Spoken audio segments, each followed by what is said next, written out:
Every Anemo character, in Genshin Impact, explained. Jean.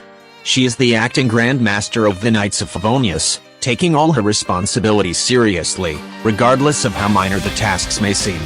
Due to this, she often exhausts herself, much to the concern of her fellow members. Although she prefers using peaceful methods to solve problems, she will not hesitate to use force if necessary. She received the title of Acting Grandmaster half a year before the Traveler visited the city of Mondstadt, when Grandmaster Varka decided to go on a faraway expedition with the elite knights. However, as the second in command, she had already done a lot of work for the organization. She is respected for her reliability and her willingness to do anything to help the citizens. This often leaves her with a packed schedule, but she doesn't mind. The Gunhilder clan is a famous lineage of knights, whose motto is, "For Mondstadt, as always." Her mother, Frederica Gunhilder, instilled the values of strength and protection, which Jean lives by. The acting Grandmaster actually has two secrets. Firstly, despite their past love, her mother and father parted ways, leaving Jean and her younger sister, Barbara, to grow up separately. Barbara followed their father's footsteps into the church, while Jean, holding on to memories and hopes, was unable to bridge the distance between them, despite her yearning.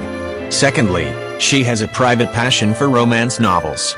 This affection isn't rooted in missed childhood experiences, or her parents' broken relationship, but rather a genuine desire for the delicate emotions portrayed in such tales. Jean inherited the title of Dandelion Knight, also known as the Lion Fang Knight, at the age of 15. She doubted if she would be able to live up to the title, which symbolized the legacy of Vanessa, the founder of the Knights of Favonius, and the savior of the City of Freedom. On that day, she visited the Great Tree of Windrise, which is the last thing Vanessa physically left behind, before ascending to godhood.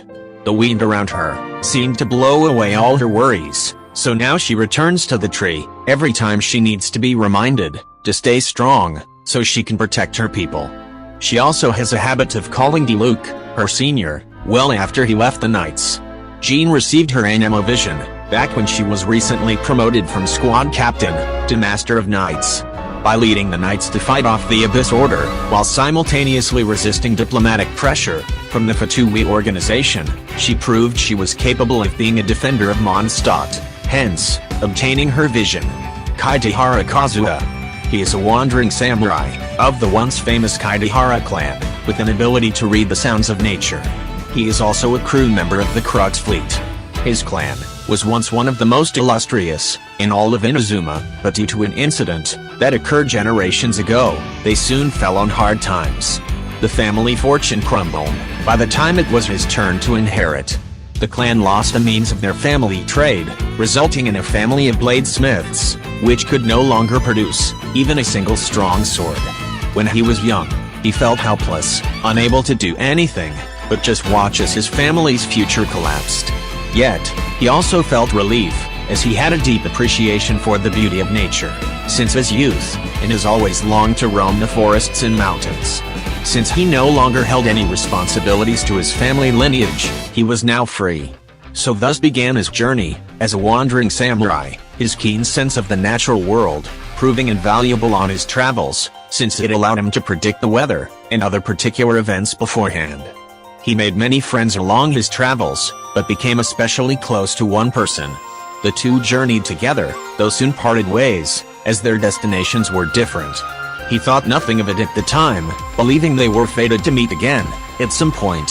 However, not long after, the reigning shogun announced the Vision Hunt decree.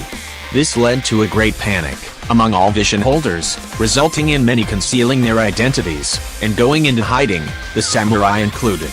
But one day, he received news that his friend, also a fellow vision wielder, had done the unthinkable and called for a duel before the throne.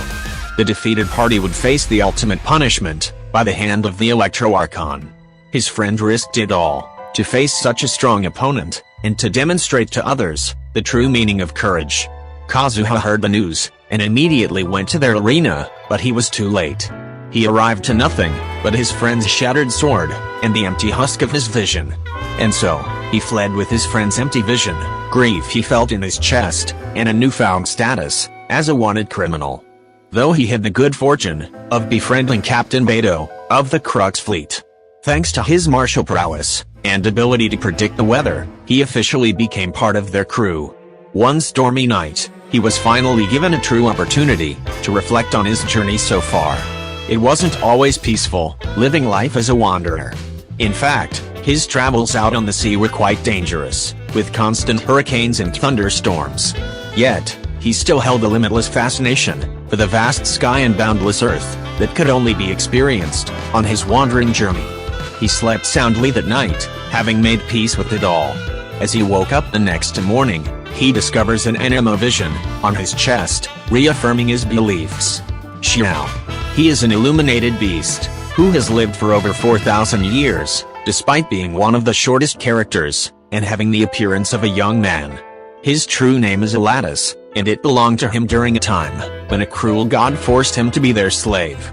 The god learned his weakness and forced him to perform cruel and violent acts, all against his will, including devouring the dreams of his victims. By chance, Rex Lapis met this god on the battlefield, defeated them, and freed Elatus. Morax then bestowed him with the new name Xiao for his own protection. As a result, he became deeply loyal to the god of Geo, a trait that continues to the present day, and vowed to protect Li Wei to repay his gratitude. He was one of the 5 foremost Yakshas, which Morax rallied to help suppress the lingering hatred of the fallen gods. However, over the ages, the Yakshas started falling, one by one.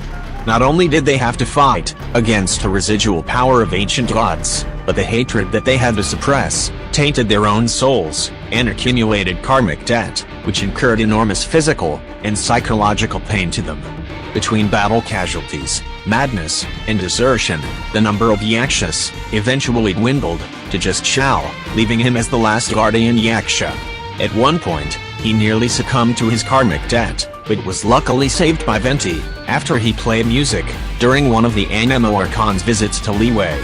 It gave him a sense of protection that he hadn't felt since the last time he met one of the 7. Due to the nature of his work, he typically avoids humans. Not only does he think his bloody past makes him incapable of fitting in, but human souls are less robust than Adepti's, and his karmic debt also taints his surroundings. As a result, only a few people in Li Wei know much about him or his role in protecting the nation. After meeting the traveler, he becomes slightly more relaxed, willing to learn customs, and even visit the city with them. Unlike most Adepti, he is not particularly fond of most human foods, although he makes exceptions to almond tofu, as it reminds him of the dreams which he used to consume. All the Adepti are known as the mighty and illuminated, but what illumination refers to is the light of their third eye, their vision. Xiao no longer remembers when or how he received his Anemo vision, but what he does remember is the special feeling every year during the Lantern Rite. Although he hates the celebration, because evil spirits always appear during this time, afterward, watching the lanterns light up the night sky, he feels something. Whether it is loneliness, peace, fear, or something else, he does not know. Venti. To the people of Mondstadt, he is just a mischievous bard who came out of nowhere. He loves to drink alcohol, but isn't always allowed to, because of his childlike appearance. Because of this, he asks people to buy him a drink from the bar if they like his performances, instead of giving him mora. In reality, he is Barbados, also known as the God of Freedom, and the nation's Anemo Archon. He was once a tiny elemental spirit among the 1,000 weeds, and held no divine power. At some point, he befriended the nameless bard, who wished to see the world outside of the closed-off city, ruled by Decarabian, known as the God of Storms. When the bard decided to raise a rebellion against the god, the wind spirit fought along their side. After a fierce struggle, they vanquished the tyrannical king, but the bard was slain in the process. Barbados then ascended to godhood, to fill the position as one of the 7, since Andreas at some point decided to relinquish his life to avoid becoming the Archon. He immediately uses his new powers to take on the nameless bard's appearance, to honor his memory. He then used his abilities to blow the ice and snow away, drastically changing the nation's terrain. He also guided warm monsoons to the region, changing Mondstadt from a snowy wasteland to a verdant and fertile land that can grow the greatest wind in all of Tibet. After 1,600 years, Mondstadt's aristocracy had largely become tyrants. They were led by the Lawrence clan, who enslaved outsiders and oppressed the common people. The prayers and cries of those abused awakened Barbados, who helped put an end to the aristocracy's reign of terror. He personally intervened when Vanessa and her tribe, who were enslaved by the aristocracy, after seeking refuge in the City of Freedom, were forced into an unfair fight. Appearing in his divine form, he lent Vanessa his power and drove away the monster, before calling out Lord Lawrence to make good on his promise to free her people. The aristocracy was overthrown, and the Lawrence clan was exiled from the Mondstadt city. He then officially established the Four Weens, consisting of the Wolf of the North, the Lion of the South, the Dragon of the East, and the Falcon of the West. Together, they built Mondstadt anew, and vowed to protect the nation. Sometime later, after seeing that his nation was stable, he believed that the independent people of Mondstadt should be ruled by the will of its people, and not by a god, imposing his will on them. He thus disappeared from public view, leaving behind a legacy of freedom, choosing to live as just Venti, the Bard. Wanderer. He came into existence, in place of his previous incarnation, after the latter deleted himself from Irminsul. Regaining his former self's memories, Wanderer is now the only title he goes by, for he has no home, family, or destination. Around 500 years ago, the Raiden Shogun created an experimental puppet to see if she could escape erosion, with Wanderer being one of them. She had wished to use him to store her gnosis, but it had cried upon its creation, causing the Electro Archon to believe that he'd be too gentle for the task. Taking pity on him, she decided to seal his powers and leave him in a slumber in the Narukami Shrine. Eventually, he was discovered and freed by an inspector. They then referred to him as the Kabuki Mono, as he had no name at the time. He grew close to them, but after a misunderstanding, he ran away. The puppets assumed they were consumed by fear, and thought he was an abomination. At some point after that, he befriended a young boy with an illness. The boy made a promise to live together with him as a family, but later died, breaking his promise. He considered this his life's third and final betrayal, and he began wandering across Inazuma. The puppet was eventually found by the jester, who persuaded him to join the Fatui organization. Intrigued by the Harbinger's words, he joined their ranks, and had his innate power as an Archon's creation unlocked, in exchange for becoming a subject of the Doctor's research and experiments. Much later, he headed to Inazuma to oversee the creation of delusions at a secret facility, and confronted the Traveler. Rather than facing them head-on, he incited them into succumbing to the old god's wrath, causing them to fall unconscious. Before he could kill the helpless Traveler, Miko arrived and offered him the Electro Archon's gnosis if he spared the Traveler. He accepted the offer, and then broke off contact with the Fatui group, going on the run with the gnosis. He then later began working with the Second Harbinger, and with his assistance, along with the sages of the Sumeru Academia, they ascended Skara into a new god of wisdom. The Traveler eventually returned with Nahida, and managed to defeat him, after a prolonged fight, during which Nahida removed the Electro-Gnosis that was powering his new form. The Dendro Archon would put him into her custody afterward, hiding him in a secret location. He would soon recover, and knowing that he had no allies to rely on, made a deal with the God of Wisdom to search Irminsul on her behalf, still being connected to it. During the investigation, Nahida left behind the true events of his second betrayal for him to discover. He was disgusted to learn that the Second Harbinger was the mastermind behind it all, and decided to give his friends a second chance by erasing himself from Irminsul. Sadly, this didn't change the tragedies that happened, as they still occurred, just with different actors and causes. The Traveler would eventually discover Skara's new incarnation as a wanderer, having somehow made his way to Sumeru, despite having no recollection of his actual past. The Wanderer then agrees to inherit Skara's memories, despite the pain and anguish it would all bring. During the process, the everlasting Lord of Wisdom emerged to attack, but he recovers and defends the Traveler, gaining an Anemo vision in the process. Forsaking his previous identities and the Fatui organization, he took on a new name, and promised to help the Traveler behind the scenes when needed. After all of that, he later became known as That Guy to the general public. Xianyun. Also known as Cloud Retainer, she is an Adeptus, who fought in the Archon War, and is devoted to protecting Li Wei from any external threats. Curious about what draws her disciples, Gun Yu, and Shinhe, to Li Wei Harbor, she has taken up residence in the city, to see for herself. This is the reason why she chose to have a human form, named Xianyun. However, some curious individuals, seeing as how her mannerisms and appearance set her apart from ordinary people, they became convinced that she's a heroine.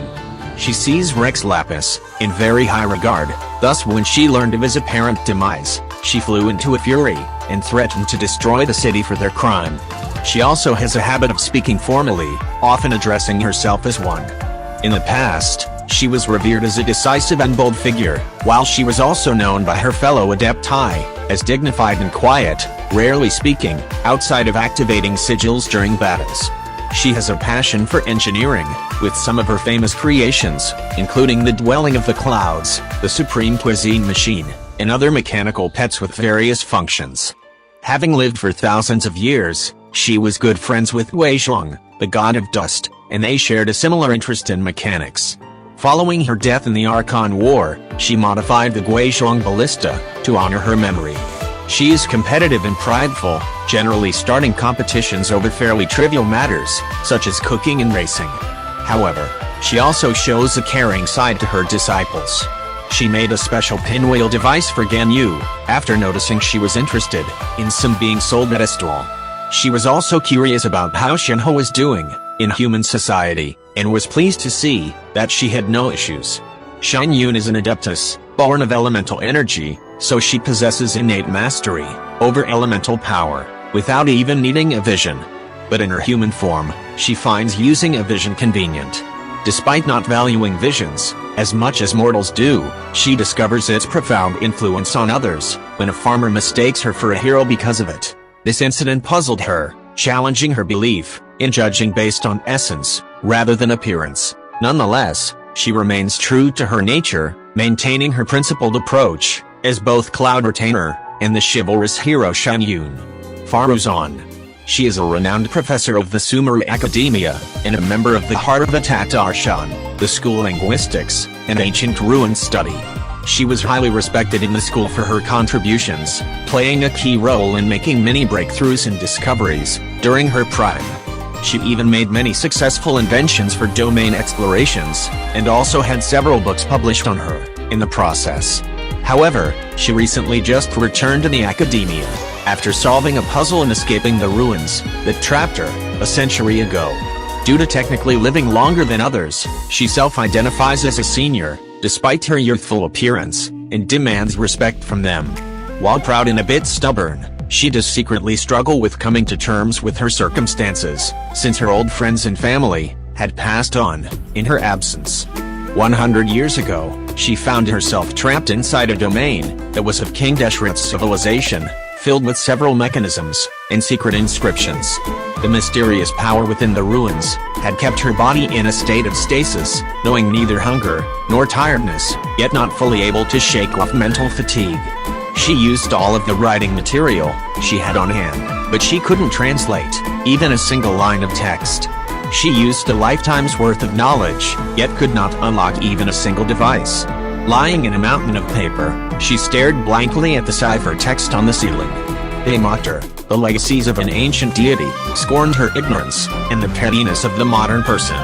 She wondered if the painstaking research done by generations of scholars truly meant nothing for the ancient civilization.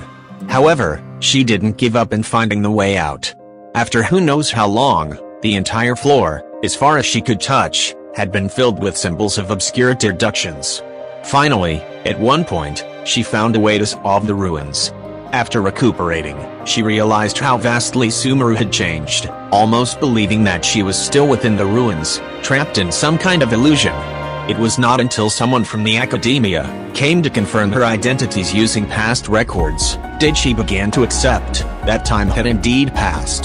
Faruzan, emerging from the ancient ruins, experienced a sensory overload, with the light stinging her eyes. Despite her amnesia, she felt guided by the wind that enveloped her toward her newfound freedom. Exhausted, she collapses. Later, a passing merchant is interrupted by a sudden breeze, leading them to discover Faruzan, lying unconscious on the ground. They then notice an Anemo vision, shining brightly beside her. Heizou. He is the number 1 Tenryou Commission detective. Despite appearing to just be brainy to the other members, he is actually one of the Commission's strongest members, being a very skilled martial artist. Even so, he is not very fond of choosing to fight. The Tenryou Commission is in fact not where he started his career as a detective. He once owned an agency called Venti and Heizou Detective Agency. The story of the two started with them striking an instant connection, only to end with them regretfully parting ways. Sango believes that a detective's entire mission is to just uncover the truth, but he has a more ambitious goal. He wants to remove the source of evil altogether and intimidate anyone with any malicious intent everywhere in Teyvat. It was at that point that he made his decision to leave the agency and join the Tenryou Commission. Heizou mentions his childhood very little, for it was not a happy one. He was born in a remote village, where his father was a martial artist of some small repute. But like every other rebellious child in the world, he only wished to escape, and having to take up his father's work, even as he was forced to learn martial arts. This would persist, until he made a friend, who claimed to be from a wealthy merchant family, at a festival. This friend had a bright and sharp mind, and would often bring new gadgets for him to play with. Books from Sumeru, mysterious toys from Fontaine. They injected vibrance into his monotonous life. The two then grew closer as they grew older, but he began to notice a problem. His friend's clothes were always filthy, hardly an image for a rich merchant's son. He then decided to have an honest talk with his friend. Unexpectedly, his friend admitted to having deceived him, confessing that all the gifts he had given were stolen from the local merchants' guild. He even went so far as to say that he had originally met him at the festival to steal some valuables from the latter, only for them to become friends instead. The detective was furious and reprimanded his friend harshly, claiming they were no longer friends, yet he didn't know what he was truly angry at. A year later, when the festival where they first met rolled back around, he would meet his friend again. He was collapsed by the roadside, in a pool of his own blood. Just a moment earlier, his friend got into an altercation, which ended with him being attacked. It was then Heizou found the true source of his anger, the culmination of all the sins in the world. One morning, 1 month later, he sneaked out to travel somewhere far, leaving a farewell note behind. He had found his enemy, and he would now embark on a journey to make war against it. Accompanying him on this journey was an Anemo vision that stood for his beliefs. Lynette. She serves as a magician's assistant to her brother Linny. She has also served as the eyes and ears for the House of the Hearth.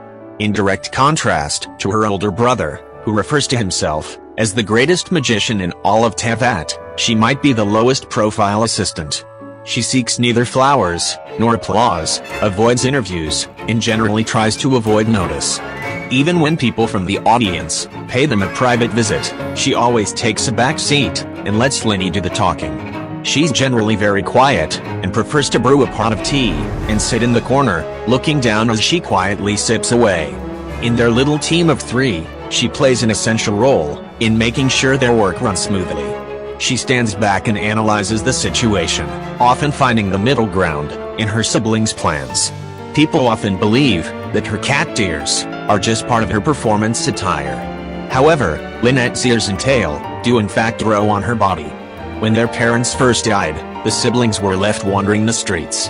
To survive, Linny began to perform magic tricks, while Lynette acted as her assistant. They were pretty popular, and before long, an aristocrat came to them and claimed that he wished to adopt them after watching their performances. The man would then take them to all sorts of banquets to garner attention, which he would then use to expand his social circles. After one particular performance, Linny discovered that Lynette was not on the same return vehicle as him. When he asked about her whereabouts, the noble claimed that she caught the eye of the most eminent person at the banquet, so the man sent her over as a gift. Linny then managed to find the location of the so-called eminent person, but by the time he leaped over the walls, he saw the knave had already taken care of the guy and rescued his sister. When Lynette was young, she often heard stories about visions from Linny. After she grew up, under the care of their new father, her and her brother's lives turned to missions and survival. During a critical mission at a noble's mansion, they faced danger when another faction arrived. To escape capture, they leaped from a window into a river, but Lynette ended up losing consciousness. Struggling against fear and loneliness, Lynette managed to save her brother, bearing him through the dark forest, guided only by the wind's whispers. Determined to protect and support him, she carried Lynette towards safety. Finally, at dawn, they encountered their father, who then noticed Lynette's new Anemo vision. Sayu. She is a ninja from the Shumatsu band, who is deeply unsatisfied with her height, as she is struggling with growing tall. She believes that sleeping can help her growth, which is why she prefers to use her ninja techniques to hide and laze around. While she is particularly renowned for her apparent laziness, the members of the Shumatsu band know that she is loyal to their cause, as she would never go against their principles, and wouldn't slack off on extremely important matters. She does not like it when people pat her head, believing that doing so impedes her growth. While she is trained in combat, the arts she learned were mostly intended for stealth and evasion. In fact, she is the last successor of the Yuhu art. In this school of ninjutsu, which is known for teasing its enemies, she has learned escaping and cloning techniques. These abilities are of little use in actual combat, but have an undeniable aesthetic flair. For as long as the ninja can remember, she has always been studying with her sensei. Once she was capable of defending herself, her sensei chose to leave quietly. A young animal that leaves the care and guidance of its parents will grow up rapidly. The same is true of the sensei's expectations for her. Sayu's outfit is said to be a gift from her master. The style references the form of a small animal, and her favorite colors were also specially chosen for it.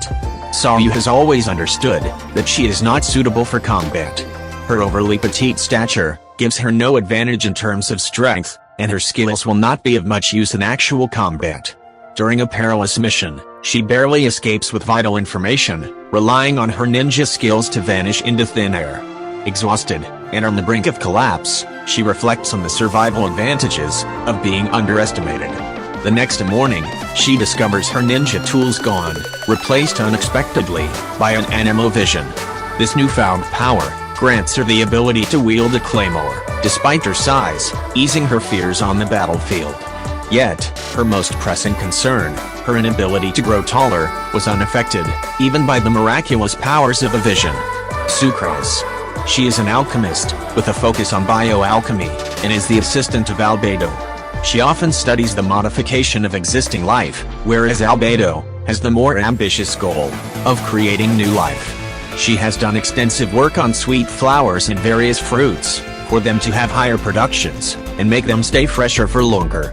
She will work tirelessly to find the answer to any question she has. However, her experiments just often lead to even more questions. Luckily, this doesn't bother her in the slightest, as she much prefers the busy nature of research over relaxation. There is one thing that she is not so adept at though, and that would be social interaction. Unlike science, trial and error cannot lead to a clear answer when it comes to dealing with others. And because she is too scared to make errors in the process of practicing socializing, she avoids conversation with others altogether. Despite her meek nature, she is still compassionate and humble. She sympathizes very well with those who are equally, or even more shy and awkward than herself. She's also supportive of other people's pursuits, as shown by her support for Kale's studies and Klee's bomb creations. She had a rather normal childhood, and her longest memory from the time is hearing a story about a wonderful paradise, which she desired to visit. She and her two best friends then promised they would see the land together, which had tall stacks of pretty pink flowers, with fairies and unicorns all around.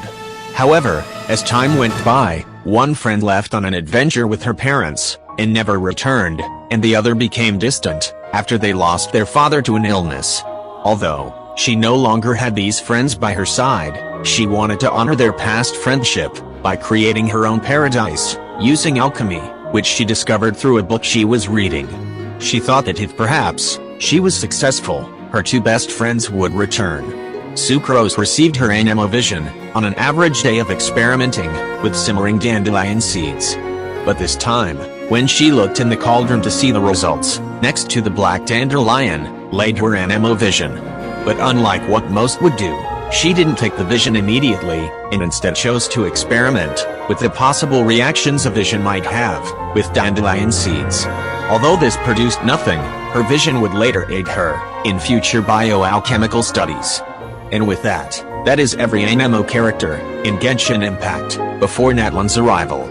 Who is your favorite Anemo character, and what do you think ties them all together to have an Anemo vision? I would love to hear your thoughts in the comments, so comment them down below. Thank you all so much for watching. Give a like if you ended up enjoying this video, and subscribe to be notified of my future videos. Bye.